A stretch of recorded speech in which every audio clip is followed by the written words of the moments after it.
Thank you for having me again.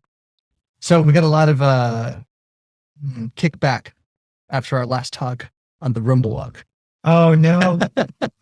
I was sitting in this group of people. I think most recently I was at Stanford, and I mentioned like, hey, if you're going to do a Rumba walk, don't have any turnout.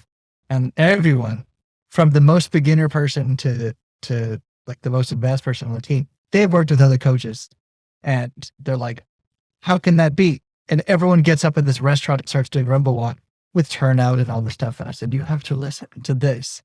I put on the podcast, and your voice comes out like justice. And you even said it's the same way we roll through our feet, similar to slow foxtrot, which was very nice for me up also. So anyway, I thought you could start us off by getting me out of trouble and maybe elaborating just for a second on what might, calm these people down, and that you don't have to have all kinds of turnout in the walk. But to start with, there is a turnout between the feet, but the turnout is coming from the back foot. For the back foot. And that turnout is there in order to aid the pendulum swing of the hip. So the front foot, if you can imagine if this is my foot, and you arrive into the front foot with the weight split at the moment of striking the floor with the foot, and you arrive towards the heel of the foot. Then you roll all the way through, take bone going all the way through the foot to the front of the foot. And as you down make your complete weight transfer, obviously, there's a slight pullback through the foot, and then you roll off it again onto the next step, which is kind of, there is some similarity, I'm sure, to ballroom in that. Yes, that's very. Now, obviously, if this foot had been like that, and turned out now, and I'm going to hit it into the heel of the foot, I'm going to fall off that cliff very, very soon. Inside edge, right? I'll fall off it because the foot is pointing here. Yeah. So if I have to use the foot, I would need to go off in that direction. Right. But I'm wanting to come towards you, right? So therefore, if I hit into the heel here, I will have very little range to use my foot. So I will have very little usage, and therefore I will have very little fluidity through the body into the movement. So therefore, we try to put it as straight as possible so we have a much bigger range of movement in the foot. And as soon as we strike into the heel and we now continue moving through that foot, the back foot takes over and turns out in order to aid the pendulum swing of the hip. Yeah. So that's kind of the idea that you point in the direction in order to be able to use the feet. That's exactly like ballroom. Well, the same principle. Yes, good. Exactly. And sometimes I say to couples that just shows that I'm probably a little bit crazy, but the imagination, what is your imagination of what a rumba walk should look like? And in that sense, for me, it should look very, very clear rhythmically in terms of the placement of the feet. But bodily, it should look very, very fluid. So sometimes I say it's a little bit like watching a swan on a lake. And what you see above the water, you see this beautiful swan that is just gliding seamlessly along the lake. But underneath the water, the little feet are going whoop, whoop, whoop, whoop, pushing the swan along. And that's basically what we do.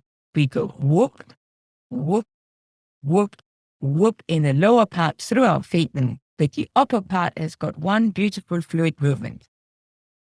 No, that's exactly the same analogy I used, except my imagination isn't as good as yours. I use a duck. Same sort of thing. Yeah, not as elegant, I think. Great. Okay, so just to play devil's advocate, are you aware of what sort of pushback do you get from people? Yeah, but turnout, blah blah. It's we should because of these reasons or not. I mean, is there a common reason people use to have the turnout? Because if you ask me as a ballroom dancer, wanting to track to my feet is the weight passes right through the feet. That's what we want on to the next weight change. Very obvious. So I don't think there's any pushback there, but it is a common thing. There's a lot of turnout in some cases. It's a fear now of offending somebody. And Good. I think it's a very perhaps old-fashioned way. That is one way. At some point, it must have been, and it's nearly before my time, because I was taught to have straight feet. Yeah. certainly from some of my teachers. There were also some that preferred to have the turnout, but they were all very ballet inspired. That makes sense. And some of them to this day, I hear they say, "I teach a turnout.